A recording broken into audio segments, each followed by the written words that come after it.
नमस्कार दोस्तों। तो कैसे हो आप सब? उम्मीद करते हैं कि ठीक ठाक ही होंगे। तो आज हम बात करने वाले हैं नवाबों के शहर लखनऊ नहीं बल्कि टोंक के बारे में। जी हाँ दोस्तों, टोंक को राजस्थान का लखनऊ और नवाबों का शहर कहा जाता है क्योंकि ये राजस्थान की एकमात्र मुस्लिम रियासत थी जहाँ नवाबों का राज था। दोस्तों, टोंक को प्राचीन भारत का टाटा नगर भी कहा जाता है और आपको बता दें कि दुनिया की सबसे बड़ा कुरान टोंक में ही मौजूद है। दोस्तों, टोंक में एक मंदिर है जिसके लिए कहा जाता है कि जहां रावण ने 6 महीने तपस्या की थी। इसके अलावा आपको बता दें कि राणा सांगा के द्वारा बनाया गया मंदिर भी यही स्थित है और एक सोने की सुनहरी कोठी भी टोंक में मौजूद है। तो बात करते हैं टोंक के अनसुने फैक्ट्स और ज्ञान की चीजों के बारे में।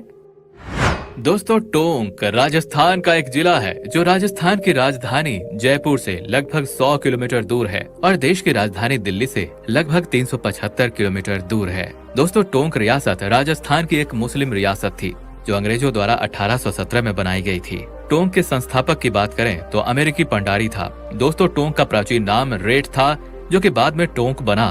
दोस्तों, टोंक में एक जगह है रेट सभ्यता से लगभग 3070 मुद्राएं और 300 सिक्के प्राप्त हुए थे और ये अब तक का सबसे बड़ा सिक्कों का भंडार था जो एशिया में मिला था।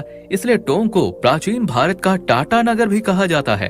दोस्तों, टोंक में मौलाना अब्दुल कलाम आजाद अरबी फारसी शोध संस्थान मौजूद है जिसमें दुनिया की सबसे बड़ी कुरान रखी गई है और इस संस्थान में दुर्लभ प्रकार की पुस्तकें रखी गई है जिसमें औरंगजेब की पुस्तक आलमगीर कुरान और शाहजहां का कुरान भी रखा गया है। दोस्तों, टोंक में एक सोने की सुनहरी कोठी भी मौजूद है जिसमें सोने की नक्काशी की गई है।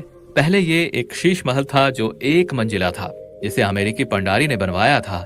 बाद में इस पर दूसरी मंजिल का निर्माण इब्राहिम खान ने करवाया था और इसमें सोने की नक्काशी भी की थी। दोस्तों, राजस्थान की सबसे लंबी नदी बनास नदी है जो कि टोंक के बीच से गुजरती है जो टोंक की शोभा को बढ़ाती है। बनास नदी पर बना बीसलपुर डैम यहाँ का पर्यटन स्थल भी है जहाँ पर दूर दूर से लोग यहाँ आते हैं। इस डैम से दूर एक जगह है राजमहल जहाँ 3 नदियों का संगम होता है, बनास, डाय और खारी। इसको त्रिवेणी कहा जाता है। दोस्तों, बीसलपुर डैम से 5 जिलों को जल आपूर्ति होती है जिसमें मुख्य रूप से जयपुर, टोंक, अजमेर को जल आपूर्ति होती है और ये राजस्थान का सबसे बड़ा डैम भी है। दोस्तों, इस डैम के पास मौजूद है बिसल देव महादेव मंदिर जिसके लिए कहा जाता है कि स्वयं रावण ने यहाँ 6 महीने तपस्या की थी। इस मंदिर का निर्माण विग्रराज चतुर्थ ने 12वीं शताब्दी में किया था। दोस्तों, बिसलपुर डैम के बाद बिसलपुर फिश एक्वेरियम बनाया गया है जहाँ पर अलग अलग रंगों की मछलियाँ हैं। हाडी रानी की बावड़ी। दोस्तों, हाडी रानी ने हाडा राजा रत्न सिंह को युद्ध में जाने से पहले अपना सर काटकर निशानी में दे दिया था।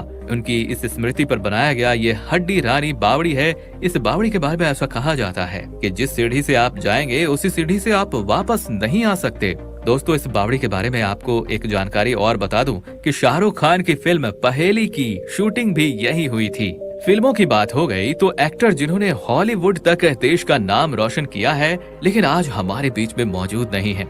जी हाँ दोस्तों, मैं बात कर रहा हूँ इरफान खान की जिनका ननिहाल टोंक में था और उनका बचपन भी टोंक की गलियों में ही गुजरा है।